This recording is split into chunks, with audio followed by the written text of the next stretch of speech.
Ora, bom dia, boa tarde, boa noite a todos. Vamos hoje falar dos vírus de transmissão vertical. Como sabem, os vírus que se transmitem de mãe para filho, quer durante a gravidez, quer na altura do parto, quer imediatamente a seguir ao parto. O que mostramos aqui neste slide, começando pela esquerda, em termos temporais, temos a transmissão chamada transmissão in utero durante a gravidez. Há quem também se chame, como vocês provavelmente já sabem, transmissão congénita. Portanto, embora a transmissão congénita, que teoricamente é só até a 28ª semana, enfim, mas na prática, enfim, acabamos muitas vezes por falar na transmissão congénita como sinónimo de transmissão durante a gravidez. Os principais vírus transmitidos durante a gravidez são aqueles que vocês veem aqui do lado esquerdo: o CMV, citomegalovírus, rubéola, parvovírus e o vírus da varicela.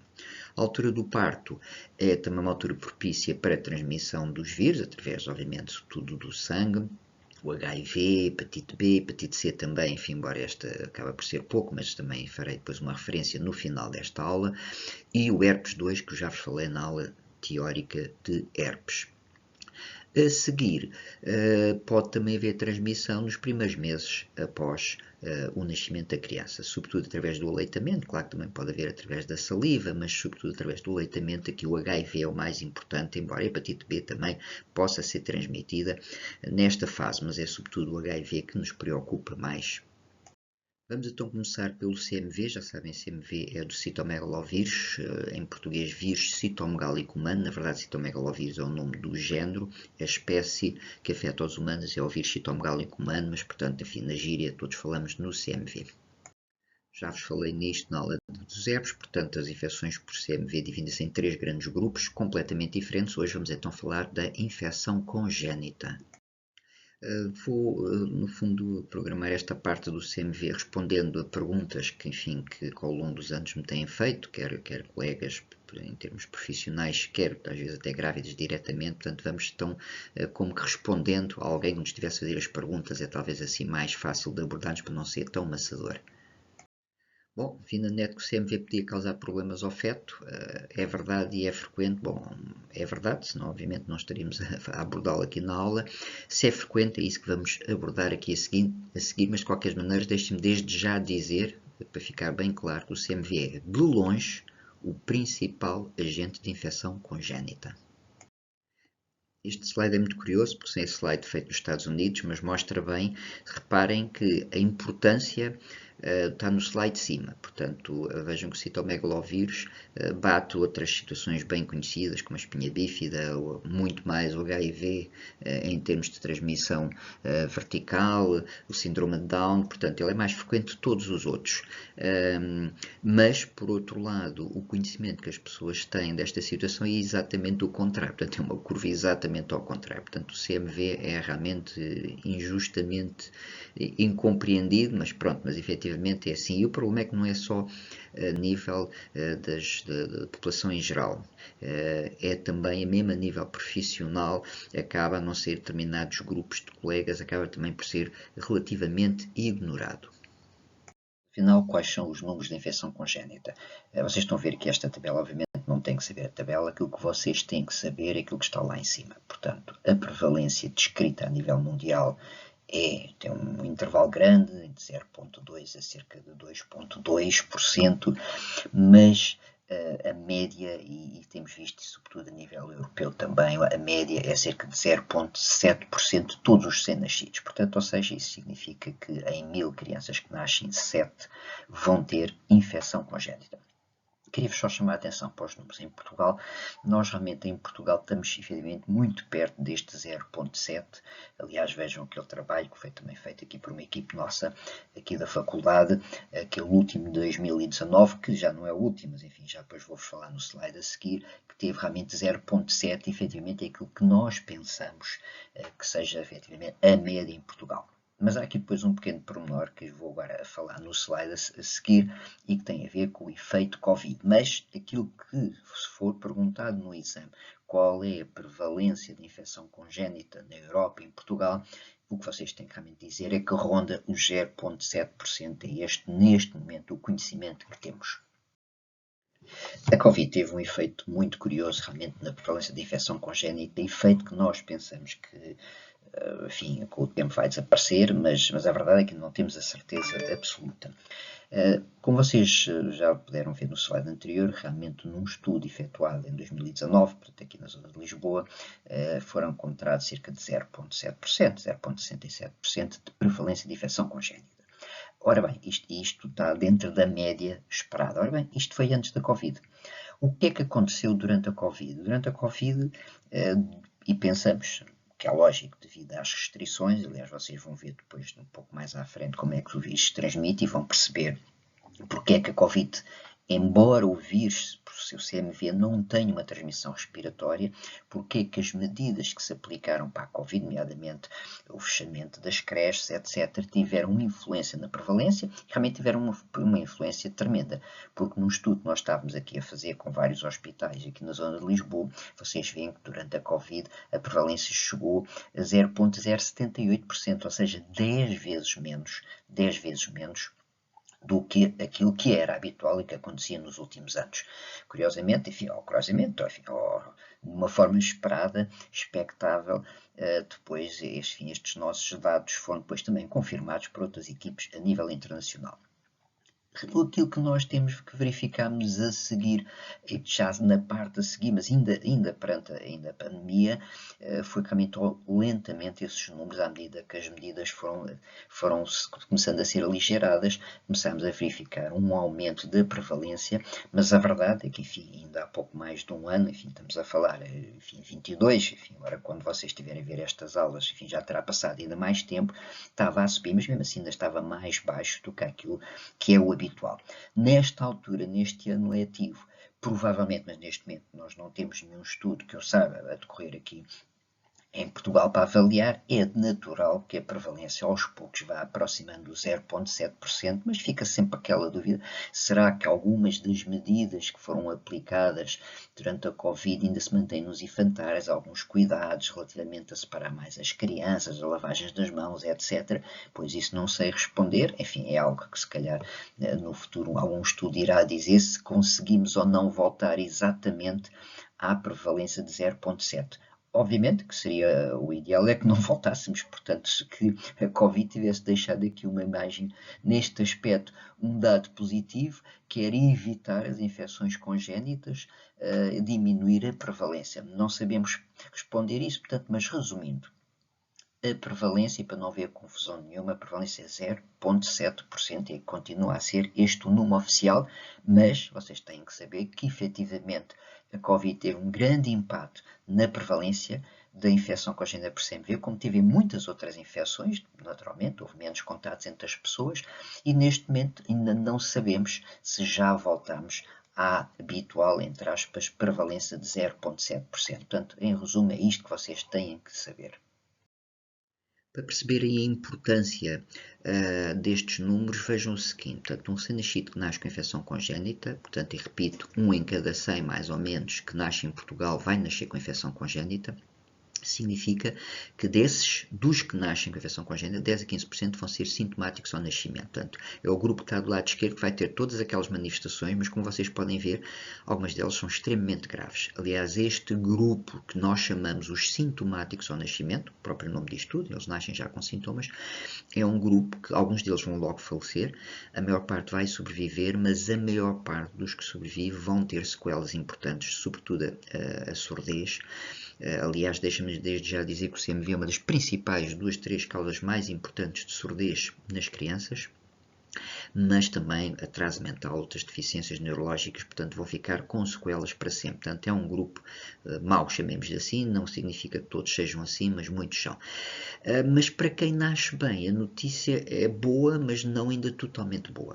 Portanto, os que nascem com infecção congénita e que não têm sintomas ao nascimento, a grande maioria efetivamente nunca vai ter nada, mas mesmo assim 10 a 15% vai ter, como vocês podem ver, sequelas que vão aparecendo tardiamente, portanto, sobretudo até à idade escolar. Portanto, os primeiros 5, 6 anos eles vão aparecendo e alterações importantíssimas, nomeadamente a surdez ou alterações neurológicas. Vejam só uma estimativa. assim para Portugal. Portanto, se nós temos cerca de 0,7% e nós das crianças que nascem em Portugal por ano vão ficar infectadas, quantas? Nós temos mais ou menos 90 mil partos por ano, ou recém-nascidos, talvez seja mais correto chamar assim. Portanto, qualquer coisa como 600 crianças nascem por ano infectadas por CMV. Ora, pelas contas que vimos atrás, o que é que significa? Vamos ter qualquer coisa à volta, enfim, 61 a 91 nascerão sintomáticos por ano, portanto, este tal grupo mau, ou seja, algumas destas crianças vão falecer precocemente, mas a maioria destas vão ter sequelas tardias. E por isso, vamos ainda juntar este grupo 10 a 15% dos tais restantes que vão ter sequelas tardias. Ou seja, dito de uma forma simples, nós podemos estimar qualquer coisa como 116 a 174, claro que isto são números aproximados, de crianças que nascem por ano que vão ter sequelas. Portanto, importantes. Portanto, é isto que deve referir. Portanto, enfim, não é uma situação extremamente frequente, mas não é, obviamente, um número desprezível. Portanto, mais de 100 crianças por ano com sequelas graves por causa de uma doença destas, e sequelas que, repito, que vão ficar para o resto da vida. Portanto, não é seguramente uma notícia tão agradável como se poderia pensar à primeira vista. Ora, como posso apanhá-lo? Enfim, vocês já têm uma ideia disto, já vos falei na aula sobre herpes, mas vamos ver a seguir os principais fatores. Bom, o slide por si não é muito explícito, mas eu vou-vos explicar o que é que este slide significa. Estas setinhas significam crianças. Portanto, se vocês se relembrarem daquilo que eu vos dei na aula teórica de herpes, as crianças, sobretudo as crianças pequeninas, são, digamos, a principal ameaça, salvo seja, obviamente, para a mulher grávida, porque elas excretam o vírus em grande quantidade na saliva e na urina. Portanto, a grávida, ou porque profissionalmente trabalha num local que lida com crianças, por exemplo, num infantário, se for assim, tem que ter cuidado no lidar, sobretudo, por exemplo, imagina, mudar as fraldas, obviamente que tem que haver um cuidado especial, ou então, se é mãe de uma criança com 1 ou 2 anos, por exemplo, vai a um infantário e ela, entretanto, engravidou outra vez. Portanto, é isso que eu já vos falei também na aula teórica. Portanto, realmente o contato com as crianças, lembrando sempre que o vírus não penetra pela pele, portanto, não é propriamente também estar a mexer com as mãos na criança. O problema é se ela mexe na criancinha e depois leva as mãos ao nariz, ou à boca, ou aos olhos. Portanto, isso é que é a principal forma de transmissão. E claro, depois nos beijinhos também, etc. Portanto, mas isso já falarei um bocadinho mais à frente. Sabendo como se transmite, é fácil pensarmos como é que podemos evitar ficar infectados, e concretamente no caso da mulher grávida. Obviamente que se nós sabemos como se transmite, é fácil vermos como podemos prevenir. Portanto, se uma pessoa tiver uma profissão que lida com as crianças, as creches, jardins de infância, quais são as precauções? Enfim, se ela puder evitar ter que, imaginem, mudar de fraldas, melhor. Mas se ela não puder, está grávida, não pode evitar, ou calça luvas, ou não é obrigatório calçar luvas, porque o vírus não penetra pela pele, como já vos disse. Portanto, não penetra pela pele. Então, se ela lavar frequentemente as mãos, sempre depois de mudar cada criança, obviamente que o risco é quase nulo. Tem que lembrar que enquanto não lavar as mãos, não pode levar as mãos ao nariz, à boca, aos olhos. Mas, curiosamente, eu até acho que, enfim, infelizmente, por uma via que não era desejável, as pessoas, depois desta experiência do Covid, vai ser muito mais fácil aceitarem estas regras no infantário do que aceitariam antes. Aliás, eu estou convencido que esta questão do Covid vai muito provavelmente refletir-se na incidência de infecção congénita daqui a uns meses, quando as criancinhas que, enfim, que foram concebidas ou no início, apanharam o início da gravidez durante este período do Covid, isto daqui a uns meses, quando elas nascerem, provavelmente a prevalência de CMV congénito vai diminuir. Esperemos que isso seja uma boa notícia, enfim, um efeito acessório, neste caso desejável, do Covid, e depois isso pode manter. Agora, não compartilhar os utensílios de alimentação, escova de dentes, guardanapos. É evidente que isto não tem muito sentido no infantário. Em princípio, as senhoras do infantário não vão compartilhar escovas de dentes, etc., com as criancinhas. Isso, enfim, isso era uma regra. Isto é, sobretudo, mais para as mães. Obviamente que as mães fazem muitas vezes isso, enfim, a escova de dentes, muitas vezes, para dar o exemplo, andar a passear de um lado para o outro, realmente não é bonito e não deve ser feito. Não deve ser feito como a história dos utensílios de alimentação, aquela questão da colher que vai à boca do Joãozinho, depois vai à da mãe, enfim, ali os comboios, os aviões, essas coisas, todos esses transportes públicos que são utilizados, mas que efetivamente não é uma boa medida de saúde pública. Claro que não beijar a criança na boca ou na zona à volta da boca, claro que qualquer mãe latina, claro, obviamente faz isso, mas durante o período da gravidez, se ela tiver uma criancinha pequenina, vai evitar isso em nome da criancinha que está para nascer. Portanto, um beijinho na testa pode dar muitos outros miminhos, portanto, é lido só durante algum tempo, portanto, temos que tentar convencer as mães sobre esta situação. Já agora, muito rapidamente, nós já fizemos há uns anos um inquérito em Portugal, em várias zonas de Portugal, sobre estas matérias, e as mães aceitam muito bem no inquérito, aceitam muito bem estas medidas. Realmente esta última do não beijar a criancinha na boca é que para o espírito latino das nossas mães não foi lá muito bem aceito, mas enfim, pronto, mas enfim, o ótimo é inimigo do bom, portanto se conseguirem fazer as outras e puderem evitar, enfim, sempre que possível, esta última seria desejável. Se posso fazer análise para ver se estou infectada, pode e deve, em alguns casos, é isso que vamos ver de seguida.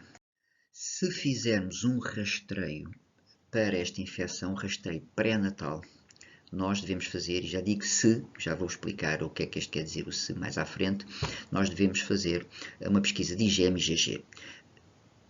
Se por acaso, eu já vos tinha falado disto na aula, portanto não vou perder muito mais tempo. Como é que nós conseguimos fazer o diagnóstico? Fazemos o diagnóstico se tivermos uma seroconversão da IgG, portanto se IgG estava negativa, imaginem, à 6ª semana e à 20ª semana positivou, a grávida teve uma infecção. Pronto. A IgM é um sinal de alerta, também já vos tinha explicado isso. Portanto, se aparecer uma IgM positiva, não significa obrigatoriamente que a senhora tenha tido uma infecção recente, mas é um sinal de alerta que tem que ser confirmado pela técnica da avidez.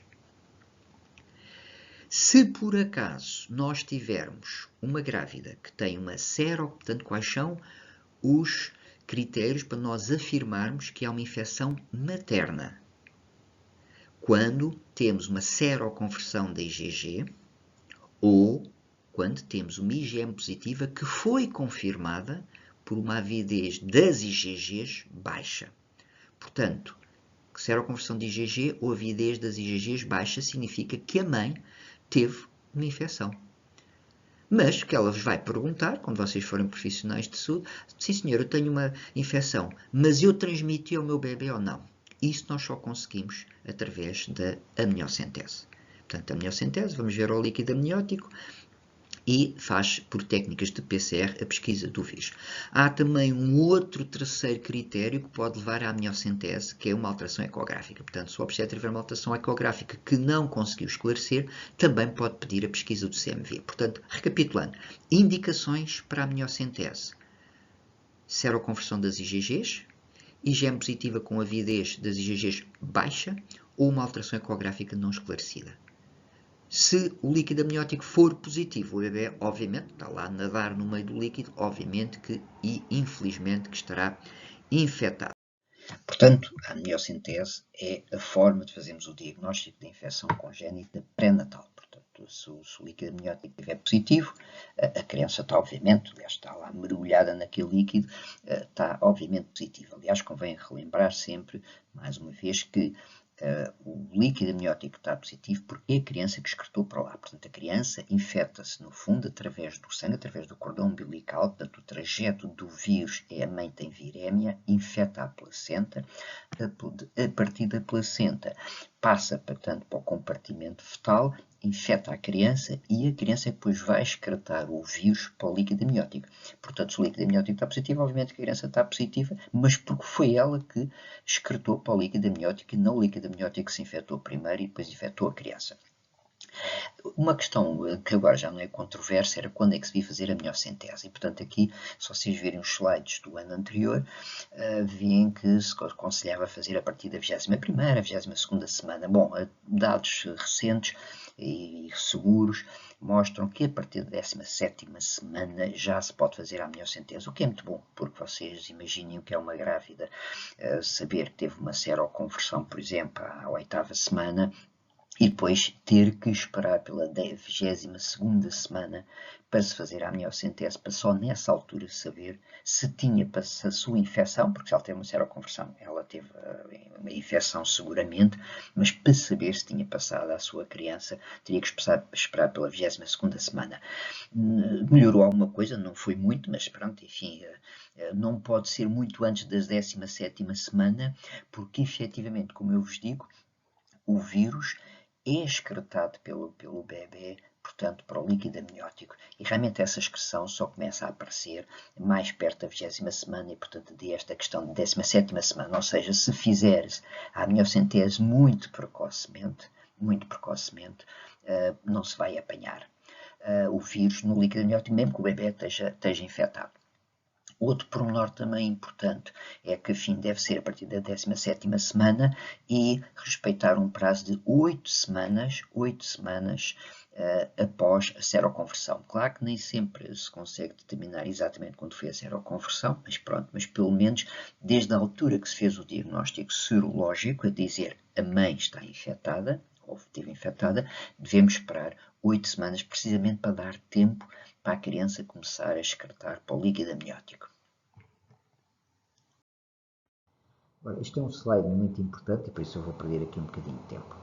Como já foi falado atrás, portanto, o CMV é a principal infecção congénita. No entanto, o diagnóstico pré-natal, ou seja, a sorologia na grávida, não é universal. Ou seja, há obstetras que não pedem. Isto pode parecer um pouco bizarro, ou até parece que assim é uma falta de cuidado. Não, mas não é. O motivo que tem sido de não ser universal é porque, até há pouco tempo, se detectasse uma infecção numa grávida e se tivéssemos um líquido amniótico positivo nessa grávida, isso significava que a criança está infectada, mas se a ecografia estivesse normal, o que é que isso significa?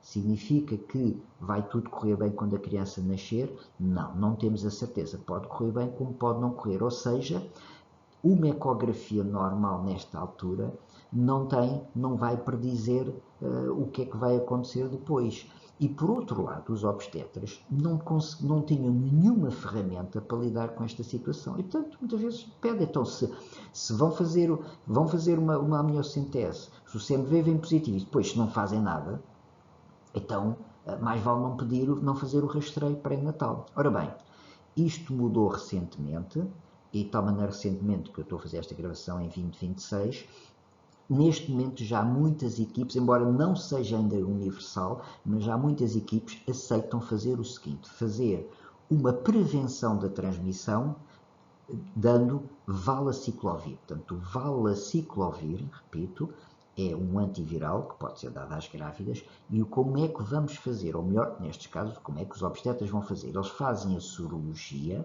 se notarem que há uma sorologia que entanto positivou, reparem, ela estava negativa, houve uma seroconversão, o que é que eles vão fazer? Vão dar valaciclovir para tentar, porque a seroconversão significa que a grávida está a ter uma infecção primária e pode transmitir ao feto. Ora, se der o valaciclovir nessa altura, ele consegue prevenir, na maior parte dos casos, não em todos, mas na maior parte dos casos, que o vírus que estava no sangue da mãe, que depois vai para a placenta e que depois passa para o feto, mas dando o valaciclovir, como estes processos demoram semanas, ou seja, o vírus está na circulação da mãe, depois vai infectar a placenta, ainda está lá mais algum tempo e depois é que passa para o feto. Portanto, dando o valaciclovir o mais cedo possível, a partir do momento em que se detectou que há uma seroconversão, o valaciclovir consegue impedir a transmissão vertical da mãe para o feto. Portanto, na maior parte dos casos.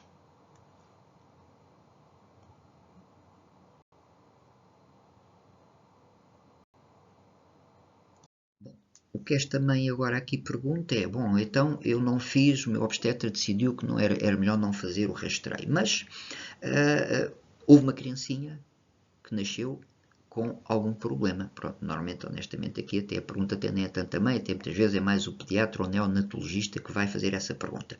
Pode-se fazer alguma coisa? Claro que sim, e é isso que vamos ver de seguida. Há 3 regras fundamentais que vocês têm que saber. Portanto, o diagnóstico tem que ser feito, se queremos diagnosticar um recém-nascido com infecção congénita, temos de fazer nos primeiros 15 dias de vida. Obrigatório porquê? Por causa do período de incubação. Reparem, se eu fizer uma detecção de CMV numa criança com 1 mês ou mais, eu já não posso garantir que a criancinha tenha sido infectada antes do parto. Estou-me a fazer entender? O período de incubação são 15 dias. Portanto, se eu detectar um CMV numa criança com 4 ou 5 dias, como o período de incubação é 15 dias, eu posso garantir que a criança adquiriu antes do parto, ou seja, infecção congénita. Ora, todas estas sequelas que eu vos falei há bocado são de infecção congénita. Se uma criança adquirir, quando nasceu, o CMV, por exemplo, do leite materno, e é frequente, não vou entrar agora em pormenores, mas fiquem com uma ideia que é frequente uma mãe excretar o CMV no leite materno, mas essa aquisição pelo recém-nascido, regra geral, não tem qualquer implicação patogénica para a criança. Daí a importância de fazermos o diagnóstico nos primeiros 15 dias de vida. Fazemos como? Vamos pesquisar o vírus na urina, que é o tradicional, mas hoje em dia cada vez mais fazemos na saliva também. Portanto, na saliva ou na urina por técnicas de PCR, uma vez mais. Há dois tipos de amostras que nós podemos escolher para o diagnóstico da infecção no recém-nascido, infecção congénita por CMV, saliva e urina.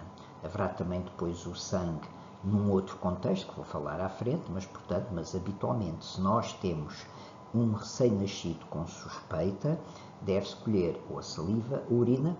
Há, no entanto, aqui diferenças importantes. A saliva, naturalmente, é mais fácil de colher, portanto, o que faz com que, às vezes, os clínicos decidam enviar saliva. Se for negativa, podemos excluir. Se for positiva, tem que ser confirmada por urina. Ou seja, porquê? Porque a saliva pode ter falsos positivos, porque muitas ou algumas vezes, as mães que estão a amamentar podem excretar o vírus na saliva, isso pode contaminar a boca da criança e, portanto, a saliva vir positiva. Ou seja, o resultado da saliva da criança vem positivo não porque ela tem uma infecção congénita, mas porque houve uma contaminação vinda do leite materno. Isto não pensem que é muito raro, isto acontece, não vamos ter tempo para desenvolver agora aqui, mas efetivamente isso acontece. Portanto, quando a saliva vem positiva, tem que ser depois confirmada pela urina, porque a urina não tem este problema, obviamente, do aleitamento materno. Claro que há colegas que então optam, então se temos que confirmar pela urina, pedem logo a urina. O motivo, porque, como eu vos disse, que às vezes opta-se primeiro pela saliva, que realmente ela é muito mais fácil de colher do que a urina e, portanto, e se for negativa também exclui logo a situação. E reparem, a maioria das situações vão ser negativas, porque a infecção congénita por CMV, apesar de importante, não é muito frequente. Mas então, e se eu tiver, ou se vocês tiverem um dia, uma criancinha que começou com uma surdez aos 2 anos de vida? Lembram-se que eu vos disse que isso podia acontecer. Como é que nós vamos fazer o diagnóstico? Então, se eu vos disse que o diagnóstico só pode ser feito através da urina ou da saliva, mas nos primeiros 15 dias de vida. Bom, o truque é o que está aqui. Portanto, vamos utilizar o famoso teste do pezinho, o chamado diagnóstico precoce, ou Gatricardios. Portanto, o que acontece? Todos os nascidos em Portugal, aliás, enfim, nos países enfim, que têm um nível de saúde enfim, razoável, todos fazem, colhemos sangue no recém-nascido, que é colocado nos papéis de filtro que são enviados, no caso de Portugal, para um instituto, enfim, já não é um instituto genético, mas enfim, é a mesma coisa, do mesmo local, que é no Porto, que é para fazer rastreios para a fenilcetonúria, hipotiroidismo, etc. Bom, mas o que acontece? Esses cartões com o sangue seco ficam guardados durante anos. Portanto, nós podemos detectar, isso está perfeitamente demonstrado, nós podemos detectar o DNA do CMV no sangue seco de um cartão, mesmo passado 2, 3 ou 4 anos. Ou seja, nós podemos fazer aqui, não é na urina nem na saliva, mas no sangue, porque a criança, além de ter o vírus na saliva e na urina, também o tem no sangue nas primeiras semanas de vida. Portanto, eu posso detectar, passado uns anos, o vírus no sangue seco. Claro, a sensibilidade é boa, não é 100%, não é tão boa quanto a detecção na saliva ou na urina numa criancinha com os primeiros dias, não é tão boa, mas é boa. Por exemplo, na nossa experiência, na experiência da minha equipa, é cerca de 90%, enfim, não é mau, mas enfim, não é assim tão bom, mas é o único recurso que temos quando temos uma sequela tardia.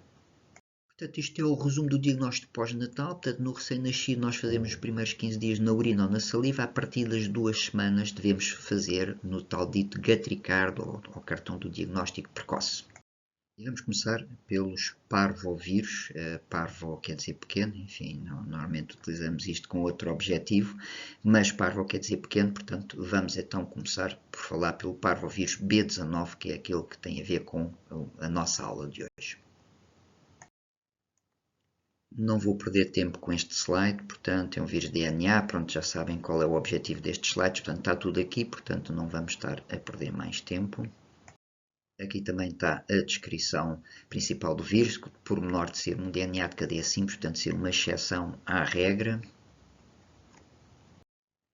Na epidemiologia, a maior parte de nós, adultos, já teve contato com este vírus. A transmissão é sobretudo através de gotículas, de saliva, portanto, as crianças com os brinquedos, etc. Portanto, é uma transmissão que se faz com alguma facilidade na infância. Antes de passarmos à infecção congénita, gostava também de vos dizer, e que vocês também têm que saber isto, que o parvovírus B19, o B19 como é conhecido, também causa outras manifestações. O eritema infeccioso, a doença do estalo, enfim, porquê? Porque vocês vão ouvir falar isso na pediatria, porque a criança aparece com um exantema que parece que levou um par de estalos na face, portanto, quer de um lado, quer do outro. É uma doença bifásica porque primeiro tem um sindrome gripal inespecífico e depois, passados uns dias, é que aparece o eritema infeccioso, portanto o quadro exantemático.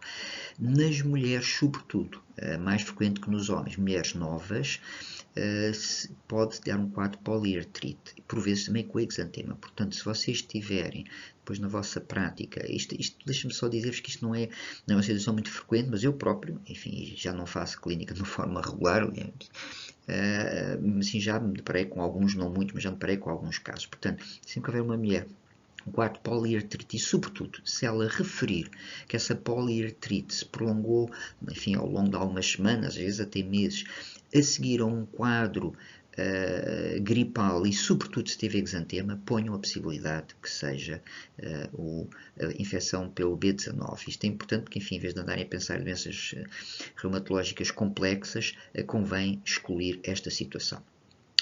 Causa também uma crise plástica, sobretudo em doentes com anemia hemolítica crónica, porque, como vamos ver, este vírus afeta as linhagens mais precoces de produção eritroblástica, portanto, proeritroblastos, etc., portanto, levando a uma diminuição da hemoglobina, aliás, de toda a produção, portanto, dos eritrocitos. Se uma grávida apanha pela primeira vez este vírus durante a gravidez, a probabilidade de transmissão é cerca de 1/3. 1/3 de transmissão. Aliás, eu há bocado não vos disse, mas também é o que acontece para o CMV. Portanto, uma mãe, uma grávida que nunca teve contato com o CMV, se o apanhar pela primeira vez, é mais ou menos 1/3 dos casos é que vai transmitir ao feto. Pronto, aqui é fácil. B19 e CMV, neste aspecto, só neste, eles estão muito parecidos. E pode causar o quê? Doença em cerca de 30% dos casos. Vai dar uma hidrópsia, como sabem, edemas generalizados, pode mesmo depois levar ao aborto ou um nado morto. Curiosamente, se a criança, o feto, sobrevive a este episódio agudo, habitualmente não há sequelas posteriores. Portanto, isto é ao contrário do CMV, que dava aquelas lesões do sistema nervoso central com sequelas posteriores. Aqui, não. O que é que acontece então na patogenia do B19?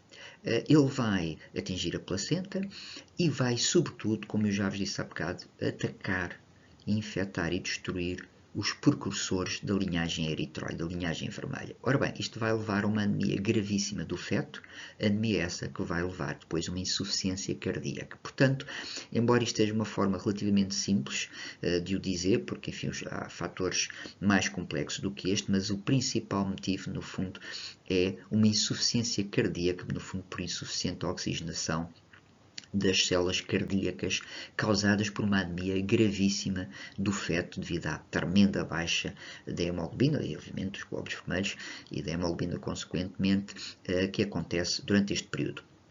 A hidrópsia, portanto, é o resultado destes edemas generalizados do feto.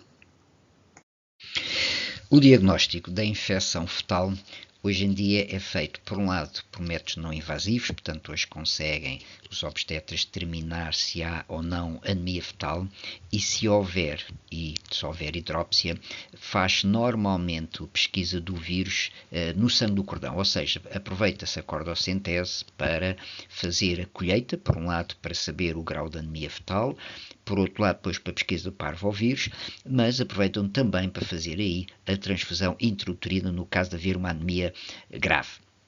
A amniocentese, que durante muito tempo foi utilizada, hoje é raramente utilizada e, portanto, não é efetivamente o método de escolha para o diagnóstico da infecção fetal por parvovírus B19.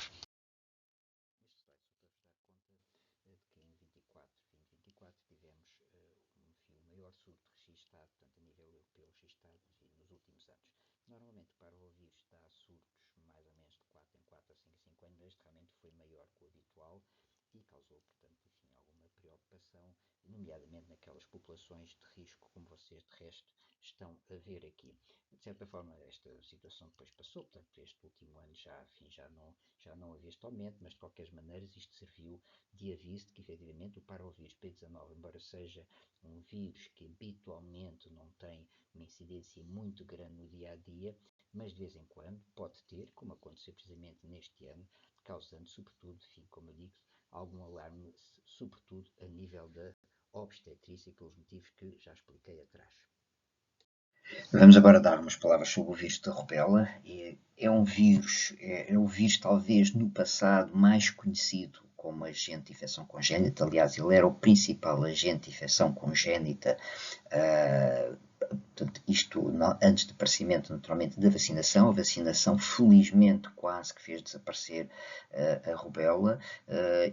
Felizmente por um lado, infelizmente ainda continua a haver casos de rubéola, nomeadamente em África, devido a não haver ainda uma cobertura vacinal de todos os países, mas virtualmente ele desapareceu nos países em que estes programas de vacinação para o sarampo, neste caso para a rubéola, portanto a vacina normalmente é dada na mesma altura, fez virtualmente desaparecer a rubéola. De qualquer maneira, temos que estar a saber algo sobre isso, porque efetivamente pode acontecer, enfim, já me aconteceu ainda há uns anos com um caso no meu hospital, precisamente, de uma pessoa que veio de um país africano e que não tinha vacinação e, portanto, apareceu um caso de rubéola congénita. Portanto, tem que ter realmente aqui alguma noção sobre este vírus e sobre aquilo que ele é capaz de causar, recordando, mais uma vez, que é uma situação, hoje em dia, felizmente, bastante rara nos países europeus. Não vou fazer comentários agora durante alguns slides, porque, enfim, o que está exposto é bastante explícito, portanto, eu não iria acrescentar nada de relevante para vocês.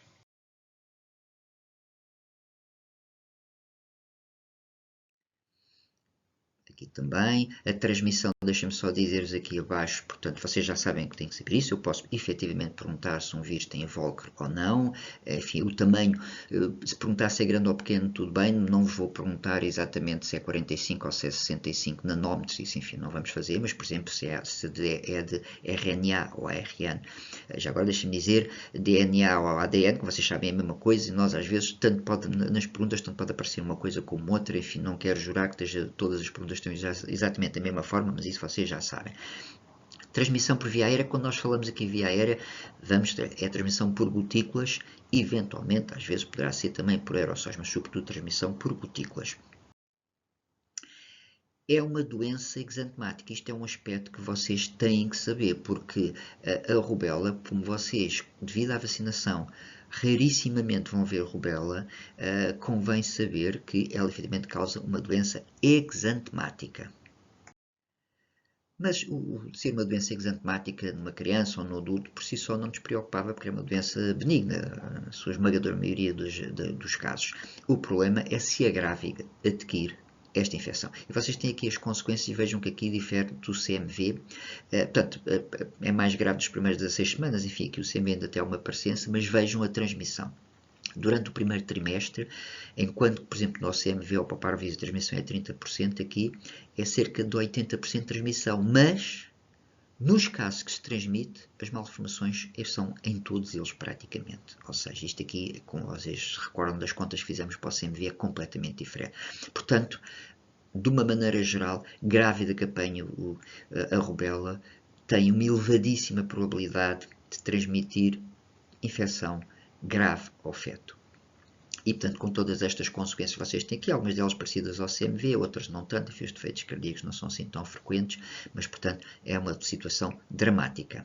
E a grande diferença para o CMV é que uma grávida infectada tem logo, devido à elevadíssima probabilidade de transmissão de doença grave, tem indicação para terminar a gravidez, se a mãe assim o entender. Pode haver mães que enfim, que possam não querer, portanto, isso aí a decisão é sempre da mãe, mas a lei permite fazer, portanto, ao contrário do CMV, porque a probabilidade era muito menor de infecção grave no feto.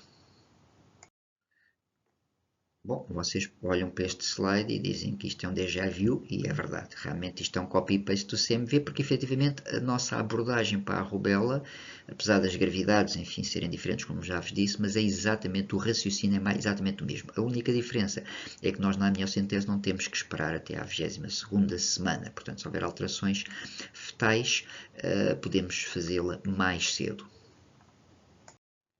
Como é que fazemos o diagnóstico pós-natal? Portanto, é um pouco parecido ao do CMV, mas enfim, mas com umas regras ligeiramente diferentes. Vamos fazer uma RT-PCR, RT porque é um vírus de RNA. Aqui é na faringe e na urina, portanto não é tanto na saliva, o vírus não tem assim tanta quantidade na saliva, portanto na faringe e na urina. Esta é a melhor forma de se fazer o diagnóstico. A presença de IgM no recém-nascido também é um critério diagnóstico, pessoalmente não gosto muito, mas enfim, mas pronto, é o que está descrito, é o que está descrito. A segunda, aquele outro ponto, o RT-PCR, é preferível. Mas pronto, se fechir no exame, portanto, também temos que pôr aquilo que é descrito. Se podemos fazer o diagnóstico pela presença de IgM no recém-nascido, a resposta é sim. A vacinação é eficaz e portanto, nós quase, aliás, deixem-me dizer que nos últimos anos, o único caso que houve de infecção congénita já foi para aí há 4 ou 5 anos, foi no hospital onde eu trabalho, e foi um caso importado de uma senhora que não era portuguesa, portanto, graças a Deus podemos dizer que está quase resolvido, mas se houver alguma falhas de vacinação e começarmos a abrandar, ele pode ressurgir, esta doença pode ressurgir, tal como aconteceu com o sarampo. E para terminarmos, vamos ver aqui o quadro resumo das hepatites B e C e do VIH, do vírus de imunodeficiência humana. Portanto, isto é o quadro resumo. Ele diz praticamente tudo, vou só dar aqui 1 ou 2 notinhas. Aqueles números que estão lá em cima, que vocês veem, por exemplo, hepatite B 10 a 90%, ou HIV 10 a 40%, ou 5%, isto é a percentagem de transmissão, a taxa de transmissão, se não fizermos nada. Se não fizermos nada. Ora bem, transmissão inútil, como vocês podem ver, é rara para qualquer deles, enfim, mesmo assim o HIV ainda pode haver alguma transmissão durante a gravidez, mas não é muito frequente, não é estas principais formas de transmissão. A transmissão perinatal, enfim, o resumo para todos eles é muito simples. Quanto maior a carga viral da mãe, maior a probabilidade de transmissão. Portanto, isto no fundo resume-se a isto, ou seja, isto é lógico. Carga viral, sabem que significa quantidade de vírus no sangue. Quanto maior a quantidade de vírus no sangue na mãe, na altura do parto, obviamente, maior a probabilidade de transmissão. É isto, esta conversa toda é o que quero dizer. A transmissão pelo aleitamento é sobretudo importante para o HIV, realmente para a hepatite C é quase nula, a hepatite B também acaba por ser rara, por isso é sobretudo no HIV, e daí é totalmente proibido uma mãe HIV dar aleitamento materno. Claro que vocês podem imaginar o drama que isto tem, como por exemplo a África, que não tem outras alternativas e portanto ficam no dilema, se não vai fazer aleitamento materno, a criança vai acabar por morrer de inanição, porque às vezes não tem outras alternativas. Se faz o aleitamento materno, a probabilidade de transmitir vai obviamente aumentar. Portanto, são dramas, enfim, que nós felizmente não temos entre nós, mas temos de ter consciência que eles existem. A prevenção. Na hepatite C não se faz nada, no fundo a prevenção, que quer dizer só pré-natal, é se a mãe estiver tratada, a sua carga viral é quase nula. Aliás, isto é a regra para todos eles. O fundamental é, mesmo durante a gravidez, fazerem o tratamentos, portanto, porque eles podem fazer mesmo durante a gravidez, para as cargas virais, quando chegar à altura do parto, estarem negativas. Isso é a melhor forma de prevenção. Bom, de qualquer maneira, há outras também. Portanto, aqui do lado, portanto, mas esta para a hepatite C só existe esta. O recém-nascido na hepatite B, quando nasce, faz logo imunoglobulina e vacinação. A vacinação vai, obviamente, o efeito da vacinação, mas enquanto não aparecem os anticorpos, damos imunoglobulina antivírus da hepatite B para dar uma proteção enquanto não aparece enquanto os anticorpos que vão surgir como resposta à vacinação aparecem. No caso do HIV, claro que os antirretrovirais, deixem-me dizer que mesmo que uma mãe não tenha feito tratamento durante a gravidez, se os antirretrovirais forem dados na altura perto do parto, mesmo assim reduz bastante a transmissão. Portanto, claro que a cesariana é discutível, obviamente diminui a probabilidade, porque nas apanha sempre um pouco de sangue, mas porque é que hoje já não se utiliza tantas vezes? Porque, mais uma vez, se a mãe tiver uma carga viral negativa, se escusa estar a fazer uma cesariana. Portanto, há regras para isso, não vou entrar em pormenores, vocês precisam de saber isso na obstetrícia, e claro, o não aleitamento materno. Em Portugal, se aplicar tudo isto, uma mãe tratada, não fazer cesariana, quando se tem que fazer e não aleitamento, a probabilidade de transmissão é inferior a 2%, aliás até estava mesmo inferior a 1% há algum tempo atrás. Claro que a evolução das crianças, se ficarem infectadas, é a evolução crónica para estes vírus. E com isto terminamos então esta aula de infecções verticais.